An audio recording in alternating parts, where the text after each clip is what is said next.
Welcome back to StarCraft 2 in 2022. I'm here with some new patch notes. Yes, this is not a joke. It's not an out-of-season April Fool's joke. It's not even a joke of a patch. This is an actual patch for StarCraft 2. I wasn't entirely convinced this would ever happen, but sometimes your dreams are no longer memes and Christmas comes early. This is a community patch, the first truly community patch in StarCraft 2, and I think it shows. We'll have some gameplay examples at the end. A lot of stuff you may have seen even that I tested before, but like, subscribe. All right, hold your criticism. You know what? Don't hold your criticism. Leave your comments. Finish your essays, Terran players. Let's dive in. En Taro Adun. And this is the intern. This is Blizzard's contribution. We are excited to push patch 5.0.11 to the PTR, which features various amounts of balance and bug fixes, quality of life improvement done by our community members. Read, this is a community patch with a bunch of pro players and, to an extent, tournament organizers who have agreed on it. Most top pro players are involved, to my understanding, and I think this patch will show you how. This is kind of an evolution. It's the perfect time. We're in between all the tournaments. I am Katowice 2023 is until February, so we have a few months to kind of settle down, and I don't think any of these changes are going to be devastating. Let's jump in. Zerg has overall been quite successful in 2022 and before, of course, but recently really struggled in the later game and been forced into a lot of early mid-game and struggles on the ladder as well, with a lot of strategies that are very difficult to counter without having intensely higher APM or control, stuff like that. But let's go over the changes. I'm going to try to run through them and then come back, but I'm going to fail. I am going to try, though. That's what's important. All right, I'm going to do my best. So, creep tumor cooldown increased from 11 to 13 seconds. Longer to creep spread between waves of creep. That's a nerf. Sight range reduced from 11 to 10. Also a nerf. This means the creep tumor now has sight to about the edge of the creep as opposed to slightly beyond. Hatchery, lair, and hive. Creep spread interval decreased from 0.3 to 0.25. That's a buff. That means the creep spreads out from the hatch quicker and fills in that area quicker. Sight range increased from 10 on the hatch, 11 on the lair, and 12 on the hive to just 12 all around. So that's a buff as well. The idea being, once you get your hatch set up, you can also set up, especially in like ZVZ when you want to wall off at the natural, stuff like that. Or dealing with, well, actually also in ZVZ, spine crawlers on the edge of your creep. You couldn't actually see it before, but now you can. So ZVZ got a little less terrible, and other matchups as well, but honestly, mostly ZVZ on this one. Viper added a cast finish time to abduct. So essentially, the Viper can no longer... but instead... which makes it a little more counterable and more consistent, so that way you know where the unit's going, as opposed to the Viper kind of just slipping away. So this is a nerf to the Viper overall. Ultralisk Diet Upgrade. You see our Smoltralisk over here, the Slim Fast. The size is reduced by 12.5%. I think the most practical change here is that you can now fit 2 Ultras between a mineral line and a planetary, for example, as opposed to about 1.5 before. Increases range slop. I don't know if slop is an acronym or just a weird term, but essentially, instead of the Ultra chasing a unit, it's probably slower than and going like... and then canceling its attack or taking forever. It will give it that attack from further range. So, increases the usability of the Ultra without directly increasing the damage. So, effectively increasing the damage without actually changing the numbers to it. Same thing here. Hydralisk, muscular augment move speed bonus increased from 0.79 to 1.05. So that means they're now faster than Archons, even off creep. They can easily chase down units like carriers, and to an extent medevacs.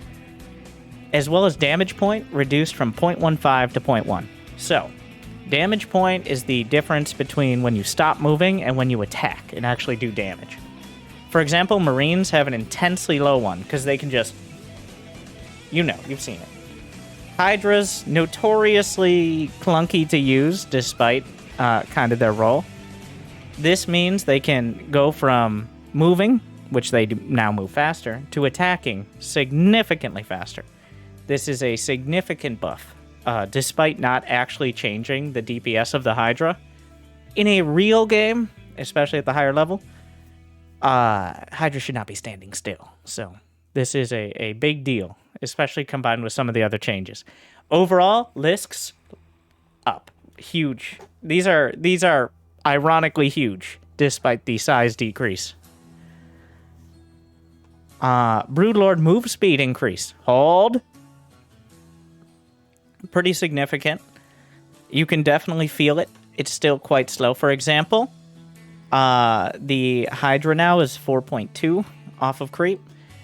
Air units don't get creep because they fly. So this will make the Broodlord a little bit over half the speed of an upgraded Hydra, which is slow, but it is no longer just essentially semi-static defense. But no more cannibalism. The Broodling duration is reduced from 5.71 to 3.57. So here's how Broodlords work. They got two components. They have the Broodling Strike, where they throw the Broodlings out, as you would. And then they have the Broodlings themselves. So the Broodling Strike, historically, has been the big damage dealer, whereas the Broodlings have kind of just... Their purpose was to muck everything in them. That's most of their job. But here's how Broodlords work. Every, I want to say, 3 seconds or so, they charge a Broodling. Broodlings are just Broodlords who will never grow up, okay? That's why the Broodlords come from Corruptors. They just can't have any of that. Not important. So, the first attack, you can actually see it on the Broodlord, has the two Broodlings slap them down. But every few seconds, the Broodlords do their... You know what I'm talking about. Like, so what this means is at the higher level, yet again, when you're actually microing your Broodlords, it will be easier to get good Broodling strikes off, but the duration reduction means it's significantly less annoying. This is actually a buff to most ground armies, because the sheer amount of Broodlings will be reduced. This pretty much eliminates the ability to do the cannibalism strat that, like, Dark has been using, where you, like, spawn Broodlings on your own creep tumor or something, and then you spawn more Broodlings on your own Broodlings. It makes it essentially impractical. You can still do it, but the first wave of Broodlings pretty much die right as the second one spawns. So overall, a usability buff, but a pretty significant nerf against ground armies for Broodlords. You're less likely to lose them to air, but they fill a bit of a smaller role, I think, when it comes to just being a late-game siege unit. Ravagers. Straight up nerf. Build time increase by about half, like by 50%. So Ravager Rush is a little slower, a little more time to target down any of those cocoons as well. Where, like, especially annoying are when they morph the Ravagers, like, on your ramp and you can't actually kill them. So, General Zerg, creep, nerfs, Lisk stonks are up, Broodlords, a little less clunky, a little more usable, Viper slight nerf.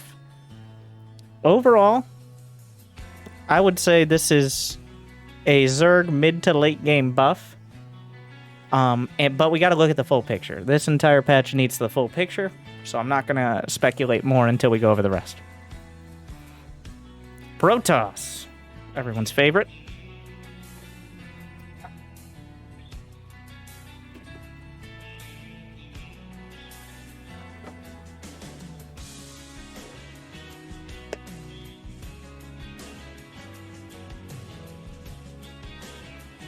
Shield battery recharge rate reduced from 200 to 150%. That's a nerf. That's a nerf right there. That means the shield battery overcharge will not be as strong. There's also a few bug fixes that also nerf shield batteries we'll go over later. But in general, it'll make it easier to target down units that are getting shield battery overcharged and reduce the overall amount of shielding from shield battery overcharge in general. Observer move speed buff. This is, but it also gets a bit of a size increase. So I don't know where that Ultralisk mass went, but interesting. So this makes observers easier to spot. But at the same time, a little harder to catch. In general, not a huge change, but probably mostly a buff, especially for players who want to open up with more of a ground army. Because the biggest weakness of going for ground is how your scouting is not really tied in with your units.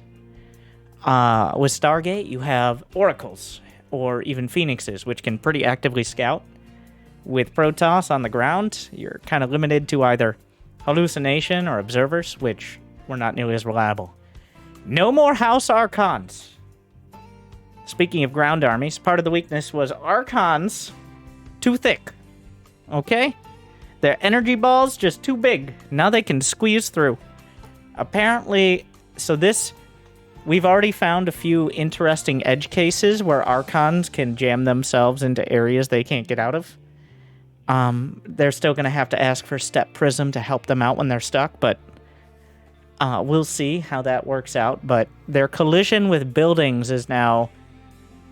they can fit where an Adept... You can put an Archon in your wall. That's the... They thought the Zerglings were having trouble getting in before. Now good luck, Banelings. So, while you still can't lower your pylons like the Terrans, this is a usability buff for Archons.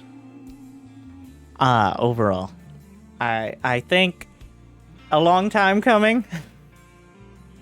It'll be interesting to see how this plays out, but it is... I mean, I did not expect this to be a thing, but here we are. This is kind of a huge change, ironically enough. Like many of the changes, a usability buff for Archons. Move speed of High Templar is increased alongside the Observer as well. Interesting, they're increased at the same time. High Templar lagging behind the armies was another big weakness. But wait, Terran! Terran, stop right there! Disruptor. Make Disruptor's Reavers again. Purifier Orb Radius reduced from 1.5 to 1.35. So, in testing, this has reduced the maximum amount of Hydras you can hit with a single Disruptor from 13 or 14 to 8 or 9. Yes, we're measuring in Hydra radius. Have not tested with Marines and Marauders yet, but in general, this is just a straight up nerf. There's no part of this that is a buff to the Ruptor. Actually, no, I take it back. This is a buff to Has. Since Has is probably more likely to hit his own units than his opponents, this will prevent him from doing so as often. So, good to see we're looking out. And now, the biggest change, probably of all the well, I think the Disruptor change is actually incredibly significant. Like, that's going to really affect how later game, especially Protoss versus Terran, plays out. But the Carrier, Interceptor shields reduced from 40 to 30. It was 40 HP and 40 shields throughout all of StarCraft 2. Now it's 40 HP and 30 shields. This means you effectively have one Interceptor less of HP on a Carrier. And also, attack target priority reduced. So, the practical effect of this is if your units are within attack range of carriers, they will attack the carriers first. You don't have to target fire. I mean, they will attack the closest carrier, so it doesn't necessarily attack the one you want unless you target fire, but the general idea is if you A-move into carriers, or get close enough to carriers, especially with air units, but also with things like Hydras or Marines, your units will automatically target the carriers instead of the closest threat, which is almost always the Interceptors, because of how Interceptors work. Speaking of how Interceptors work, flying radius around target increased. So, all of this combines to saying we should be having carriers versus units, not interceptors versus units. The carrier should be the focus. So this means interceptors are less vulnerable to splash damage, though they have less overall HP. And it's easier for units with a comparable amount of APM to target the carriers. This was one of the changes I was most adamant about. I think a lot of players at all levels, from here to Serral, from Bronze to Serral, think that carriers were maybe a little, not necessarily imbalanced in strength, but in the APM required to counter them versus how to use them. I don't know what implications this will have for the actual strength of Protoss in the late game, but this is a change that even I think other Protoss kind of can agree on. It works really well. You can still target the interceptors if you hold position or attack at a further range. We will have some gameplay later at the end of this, so I can show you some of the major changes at least. But yeah, this is a quadruple thumb. If I had more thumbs, I would take them and I would put them up as well. But I only have 2 thumbs, so that's all I can give.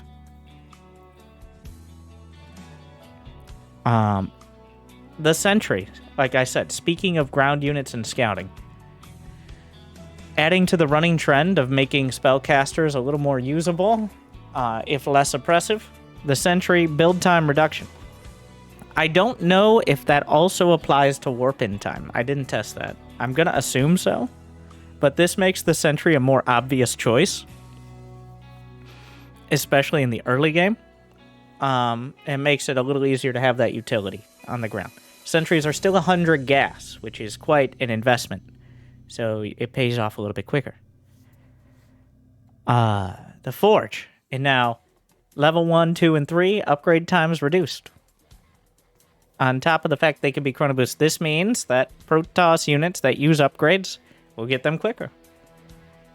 The most frustrating units and abilities do not get a buff from this. The Disruptors, Storm, unaffected. Oracles and their attack, unaffected. They are not attack or defense upgrades. This is a buff, a very slight, but a buff, and it's just the Forge, so it's not air either. This is just ground armies that do attacks or get hit as well. So this is just generally, besides the Disruptor change, a buff to ground armies and a nerf to Sky Toss overall. We'll see. Honestly, it does feel like just a bunch of nerfs with some very slight buffs. Like, the Carrier and the Disruptor are kind of important. I'm a little, but overall, all the annoying things are being targeted here. I'm just a little afraid of the actual strength of Protoss at the top level, because this doesn't seem like it's leaving them with much. But wait! There's more. Terrans. Enhanced shockwaves removed! I gotta get my... Oh.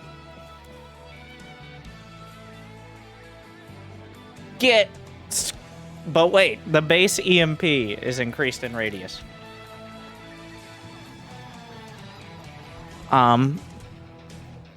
Yes.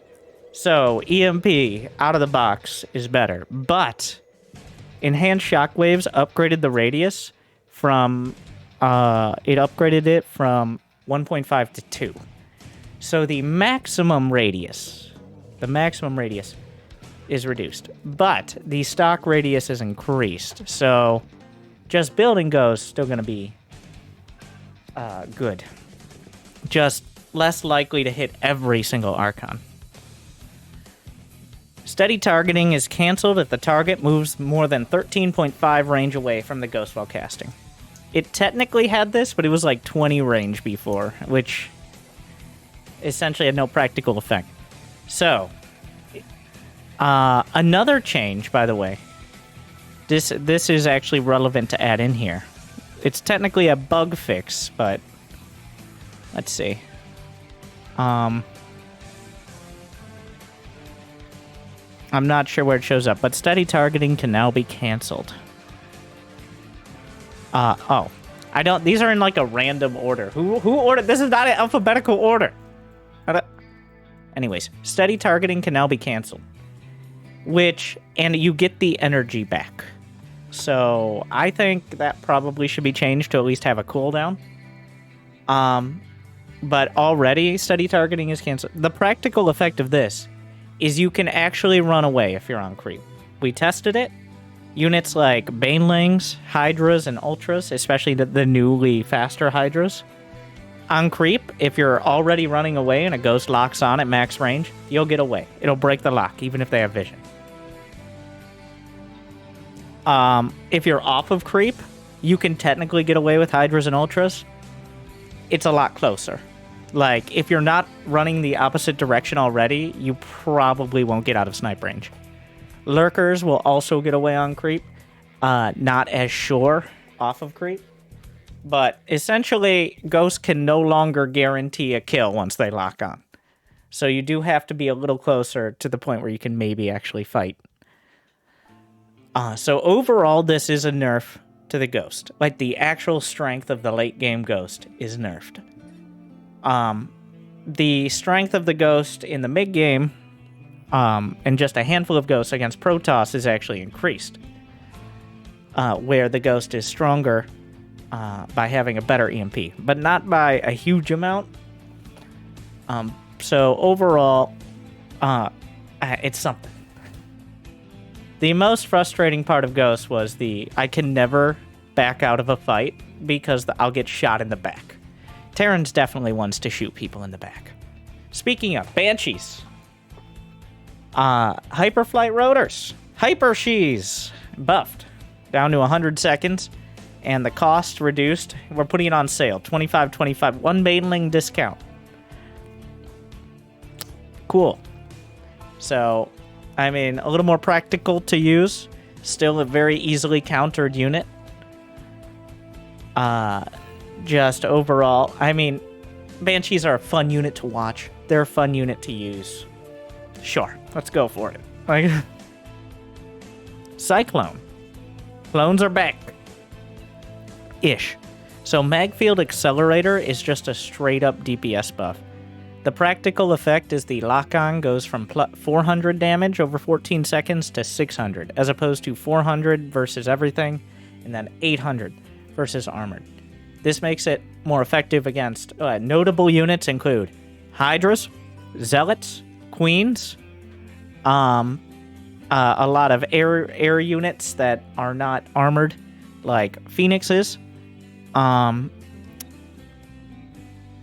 Medivacs are armored. Banshees, if that becomes relevant, and it might. Stuff like that. I mean, it still helps against other units, but against things like Zerglings, it was already doing enough damage. I know that sounds like a lot of damage over that time, but 14 seconds in StarCraft is a long time.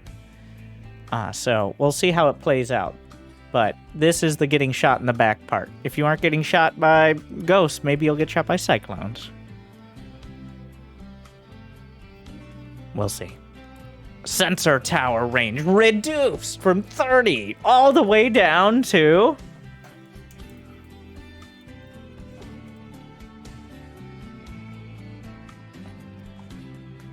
20. Unplayable. Oh my god. How will I overlap the sensor towers and form the Olympic rings of intimidation on the map anymore? Boo! Unplayable. At least give us an engineering bay buff to buff the sensor tower to provide detection too. Come on. And by the way, it doesn't. For those of you who only played the campaign and are making balance comments. Boo! Unplayable! Useless! No one. Why would anyone ever play Terran after these changes? Just a useless, terrible change. No, whatever. Fine. Honestly, the sensor tower has been used more and more. Like, only in the last year or two have players really started building them all the time. Terrans already have map hacks on the orbital command for 50 energy. Do they need more map? Terran does need more detection. Well, have I got news for you, my friend. Not only do they have all of that, but guess what? The Raven, it's rework number 17. So the Raven, gas cost down, 200 to 150. Build time reduced from 43 to 30 seconds.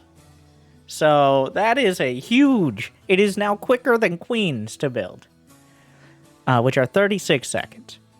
Starting energy is increased to 75. But... Alright, and now we cut it off there. Because... Interference matrix duration reduced from 11 to 8 seconds. I want to stop right there. Huge change. Great change. Even Terrans aren't going to mind this one because of the implications.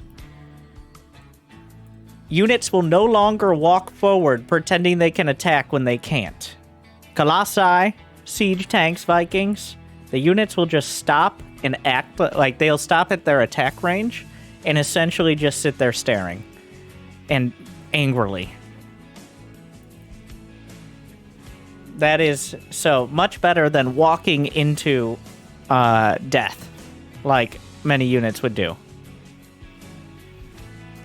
So that combined with this means that interference matrix less devastating.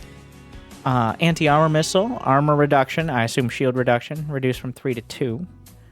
No more energy upgrade that starts with 75 energy. You just get that by default. And auto turret energy cost increased to 75, which means you cannot have 2 auto turrets and anti-armor missile or interference matrix. In general, every part of the Raven is nerfed, but it's cheaper and builds faster. So it brings it more in line with, honestly, kind of a sentry role. Maybe more like an Oracle, I think, is a better parallel. It's kind of your filler unit. That is good. The theme is easier detection, but less strength than a death ball. And this makes Ravens... Oh, TVT is going to be a disaster, but who cares about that? This is going to completely, or at least significantly change TVT yet again. But, well, either way, this is supposed to be less punishing when you lose the Raven, because you're already on a tech lab, is the issue. Like, you can't just go Raven and medevac, not easily. So at least you get punished less. And also that tech lab a little more useful with hyperflight. So this will be interesting to see. The Raven moves into more of a support role, but it's going to be better at it as cheaper and builds faster. So no longer will you look as much like an idiot when you F2 your Ravens over like that one small gap that your ground army can't move. You'll still do it, but it won't hurt as much. So on the bright side. And before we go over everything, bug fixes and quality of life changes, these are not like, this unit wouldn't attack on a map with a desert tile set. These are actual changes, so we have to go over these as well. All units follow acquire range, reduced from 5 to 2. Units will switch to attacking from moving when within this range. So essentially this means it's easier to follow units. I'm still not sure all the practical implications, but units will no longer get to the edge of their range and then try to attack and be like, oh no, he's still running. So this is only when you've like right-clicked on a unit, not when you're actually microing. So this is mostly for noobs, but maybe if you're chasing workers or something or doing other things. Like, it's a bit more usability on every unit in general.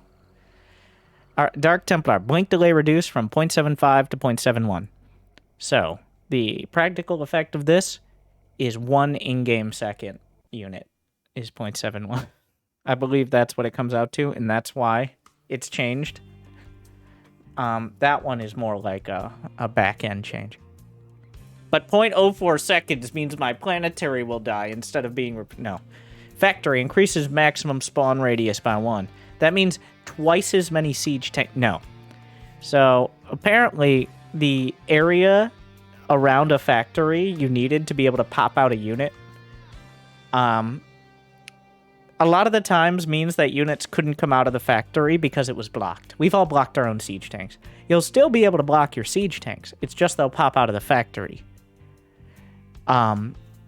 Easier. It's harder to block units into your own factory. Or I guess your enemy's factory, though that's not really...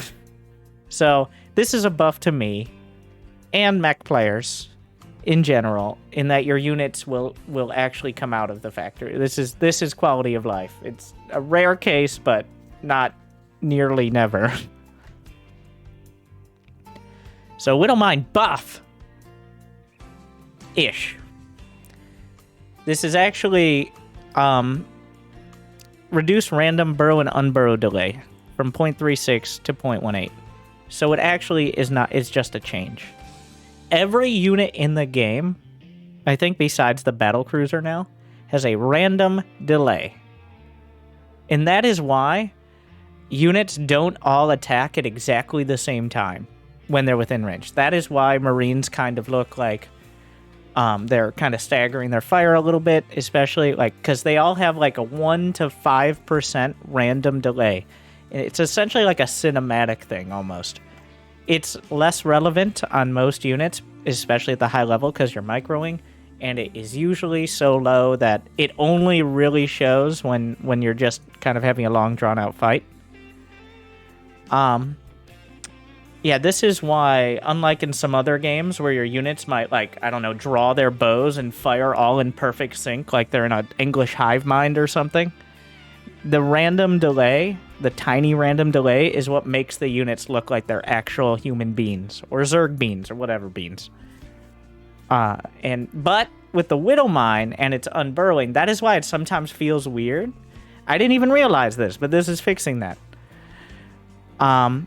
Especially with units like Spellcasters, having a significant random delay feels weird. So this should make Widowmines a little more consistent to both counter and to use. So it's not actually a buff except to players who are on point with high APM. But this is actually a buff. No longer targets eggs without a manual order. That's just a quality of life buff. That is a buff for Widowmines. You can now drop a Zerg mineral line and they'll always target units, even if you don't tell them to. Before, getting them to target eggs was a big plus, because they can't even kill them, unless you have like 3 of them. So, Widowmine buff, I can't believe it. Disgusting. Cyclones. Fix an issue where a lock-on could enter cooldown while the Cyclone is loaded into a medevac. Interesting. And no longer targets eggs. Another similar quality of life buff. Okay, so this was kind of an issue that Protoss players were staying quiet about. The simple version is, by holding stop command, you could make the shield battery work faster, especially while it was overcharged. Yeah, it's something to do with how beams work. So it was actually a potentially huge increase in how many shields you could get, especially during overcharged. But it was unclear exactly why that was happening, and it was kind of rarely used except in the early game. But it was a bit of an exploit. So, another nerf to Why is it that whenever we find bug fixes, they nerf Protoss and buff Terran? I'm just saying. As they should, right? Right, Terran? I don't... Well, Adept. Fixed an issue where Adepts could not be ordered to cancel the Shade when selected with Adepts who are not warping in. Can now be ordered to load in the Warp Prism while shading, automatically canceling. Okay, that's nice. You can already do that with Ruptors. It'll cancel the Nova, but it'll put it on cooldown. I assume the Shade will also be still on cooldown, too. But of course, Ghosts, when they cancel their Snipe, will not be on cooldown, because that would be nerfing Terran. Fix an issue with initial creep tumors being canceled, or could be canceled, which would be bad, ideally. Like you don't want to cancel those. You can attack them if you need to get them out of the way, but you don't want to accidentally cancel. And I think it was injects sometimes after Poppy out of the hatch, the queens. But Brenda, slight buff. Very slight. Very slight.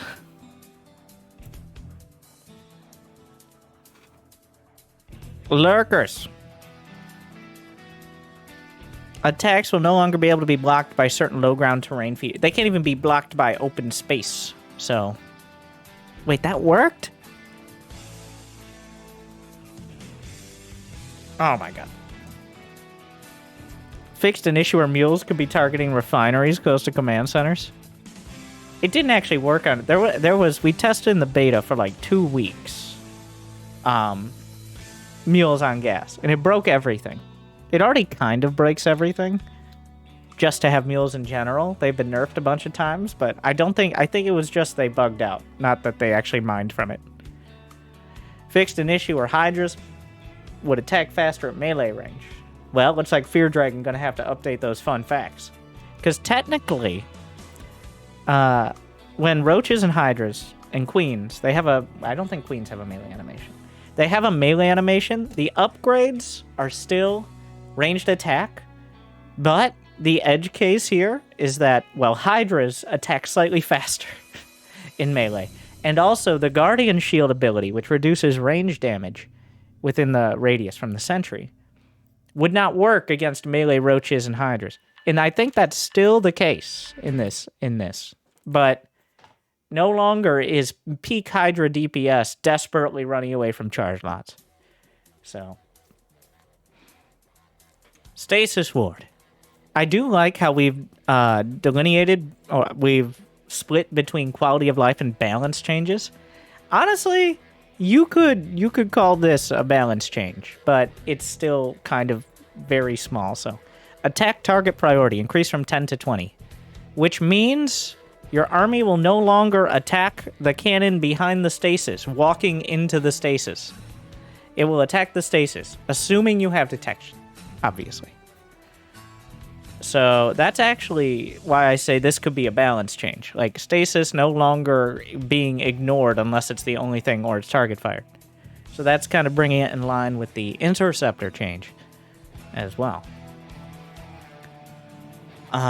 Units affected by stasis can be issued any non-build commands instead. So now you can move. Wait, does that mean, okay, your workers should be able to go back to work after they get stasis? So why are these bug fixes nerfs to Protoss? Okay, I'm just saying. That's a nerf. That's a nerf right there. Raven. I mean, this is also the same thing. A nerf to the Raven slightly because of functionality. Fixed an issue where units affected by interference matrix could not be issued stop commands. Fixed an issue where they'd walk forward as well. So essentially, units will no longer wander to their deaths while interference matrixed. They'll just kind of be locked down. It's locked down now. Fixed a visual bug with Nidus Creep. Fixed an issue where muteless attack launch sound would play each time the attack bounced. Wow. Nobody found this until now because nobody makes mutas anymore. Fixed an issue where Zergling could not receive a queued morph to Baneling command. Well, that's quite convenient. An issue where Zerglings and Swarmhosts could not be given commands while unburrowing. A rare but significant case. Fixed an issue where morph to Ravager will be canceled with a smart command issued immediately after the morph. So, aka a right click after the morph. You may have noticed that if you actually play sometimes. As your units will just, I was wondering. I think it was because the Roach was still, like, technically moving or something when you would morph it. I don't know exactly. Fixed an issue where Liberators could not be given certain orders immediately after being ordered to unsiege. Okay, so this next one is kind of huge. Worker units no longer need to wait for full deceleration before beginning to attack. This means workers are significantly better in the early game, especially. Like, in dealing with things like Reapers, other workers, Zerglings.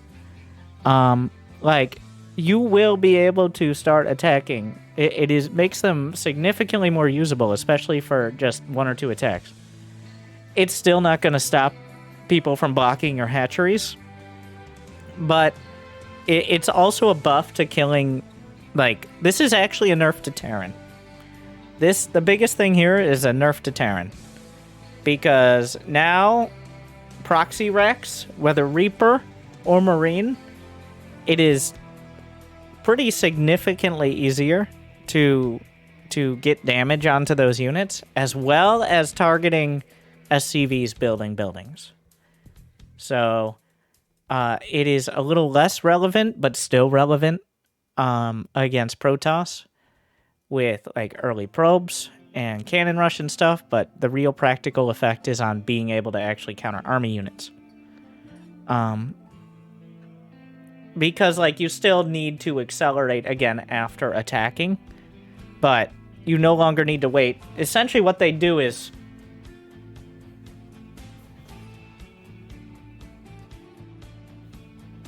and now it's like I'm definitely explaining this well. This is a very good explanation. This was the best explanation anyone could give. You know what? I'm going to show... We've had a lot of words here. I'm going to spend a couple minutes in the game. Here we have. Just showing some of the practical effects. And then we'll talk about balance implications. So there's your observer. There's your large... I think he got observer speed, but... you can see how large it is. Here's a...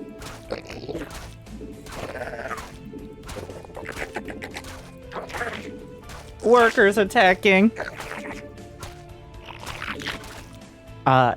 Drone rushes back on the menu. Here's your Ultralisks. I had one patrolling around. I don't know how much it's going to matter, but you can now fit ultras between a gas geyser and most mineral patches, and you still can't quite fit through the gap there, but they are noticeably smaller. Here's Hydras. I think I chose Zerg for this demonstration because most of the actual like visible changes are Zerg, even off of creep. All right, carriers, or carrier to Watchtower. We got Storm. I want to give a shout out to Storm for waiting this whole time until I'm like, I want to show things on the way. So, the attack priority of those interceptors is now lower than the carriers.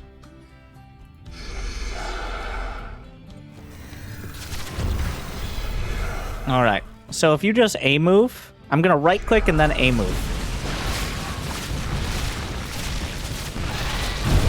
Carriers, still good, by the way. Still good. But wait, how about Corruptors? And if 10 Hydras could counter carriers, there are no upgrades on either side besides my movement speed. But wait. So before, what would happen is you'd right-click a carrier, and then they'd look for the closest threat. Still, if you're not in range, they'll do that. But I'm just going to A-click. In the current patch, they just A-click the interceptors, unless they were literally on top of the carrier. But now, Corruptors will automatically target carriers, especially if you're within range. You still will target interceptors at a further range. This is kind of a huge deal, and brings countering carriers a lot more in line with the APM required in order to deal with them. Got Ruptors. Oh, can you show the Broodlords? I didn't get a greater spell. Alright.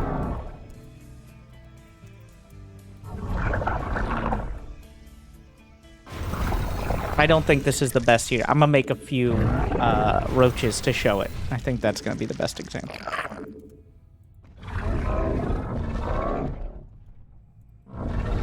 Alright.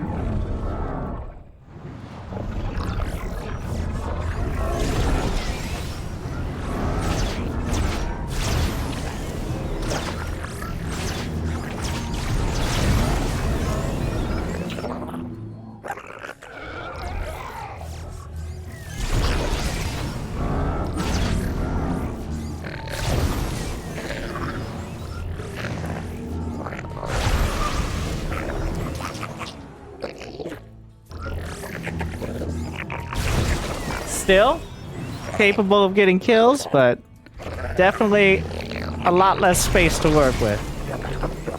Yes. There's no other buff. It's just a straight up nerf to the Disruptor. I think it's a more reasonable size at this stage. All right, one more thing. Oh yeah, let's show the Viper behavior here.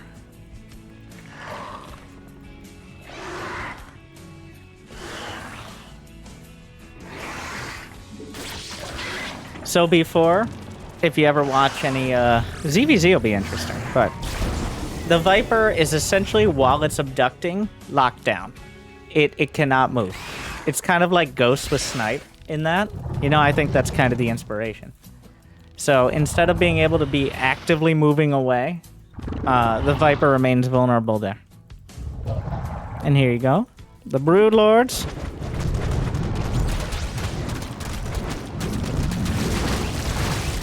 You will notice, like, even if I A-move, the sheer amount of Broodlings is going to be a lot less.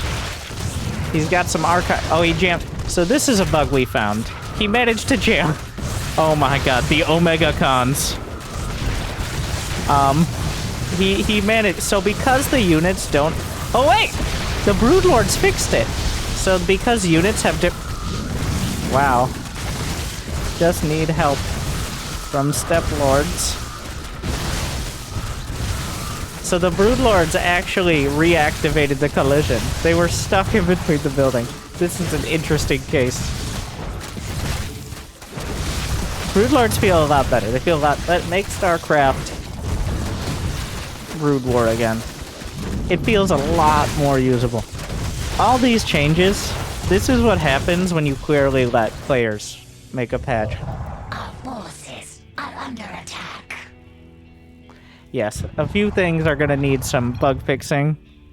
I mean, we're not leaving the game in case I want to test something, but overall, I mean, about half the changes, or the style of about half the changes, are things that if you watched my balance patch video /mod, you'll know I agree with. My overall meta concerns, and this time it's not like puns intended, it's the literal like overarching. Because what is my bias? My bias is having you be entertained by StarCraft 2. Not even necessarily playing or me playing, but good games for the fans, right? So my bias is to make the best gameplay possible that keeps people watching, because that's how my biscuit is buttered. And I think a lot of these go a long way towards making the game more entertaining to watch and to play. Zerg gets some pretty significant buffs to units that are fun to watch and fun to use. Ultralisks, Hydralisks, and I think making Broodlords less of a unit spam and more of an actual siege weapon. All good. I am concerned, like, I think the Carrier and Disruptor nerfs are warranted, but once again, if you watch my video, I feel like there needs to be more than just Observer buffs. This is almost all nerfs in one way or another, this entire patch, besides a few, like, outlying cases. But I'm a little concerned about late-game Protoss, because none of this gives them any ability to better deal with Zerg or Terran in the late game. Like, a few seconds on upgrades and quicker observers and High Templar are not going to make the difference when it's already a massive struggle to deal with a maxed out Terran or even Zerg army. So I am, like, that is a little bit of concern. I know a lot of people are going to be like, well, Protoss can suck it. They've won a tournament at least once in the last 5 years, so therefore they're OP. But this will make the ladder a lot less annoying. A lot of this, like, this is great for everyone below max packs. But I am a little concerned as to how that ends up. Ghost definitely got nerfed. Except the stock EMP, like... Ghost EMP radius got nerfed. But you no longer have to get an upgrade. And Disruptors got nerfed. So, High Templar's got to say, I don't think. I think that's kind of... it does feel like, to me, Protoss gets the shortest end of the stick here, for sure. The snipe nerf is mostly irrelevant against Protoss. It is much more relevant in TVZ. Honestly, I didn't think TVZ was necessarily very Terran favored. It was just the actual meta of kind of sitting on ghosts and letting the Zerg try to kill you. Not a fan. But not that it was statistically imbalanced. What I'm concerned about is Terran versus Protoss being favored towards the Terran, like, as an actual win rate thing. But we will see. We will see. This will make it, I think, a lot more back and forth. I wonder how we'll see Ravens in the... I think this makes Ravens a little bit more realistic to add in just as a late game unit. I don't think the Cyclone will see much more use. Overall, I don't think Terran needed buffs. I know I actually got some personal messages from Terran players for suggesting even a handful of changes of this level. So I'm excited to see the comments in the near future from those Terrans. But overall, I think this will make the ladder a lot better. I think Protoss is going to have to relearn a lot. TVT is still going to be a mess, and even more so. Zerg, I think, comes out, though, as in terms of where they started and where they are now, Zerg comes out the winner of this, on paper. They get a bunch of buffs to units that are fun to use, and their actual usability. The units they struggle with the most get a nerf. The Ghost, to an extent, the Raven, and the Carrier, as well as the Disruptor, also. So overall, the thing is, the parts of Zerg that get buffed are the actual units, not the oppressiveness of... the Creep gets nerfed, Viper slightly. We'll see. Ravager all-ins slightly nerfed. I'm glad about that, but I'm a little concerned for Protoss. I think there should be... This is the attempt to give something. This and the Sentry is to, like, here, you can get upgrades for your ground units slightly faster, but... we'll see. I'm still keeping...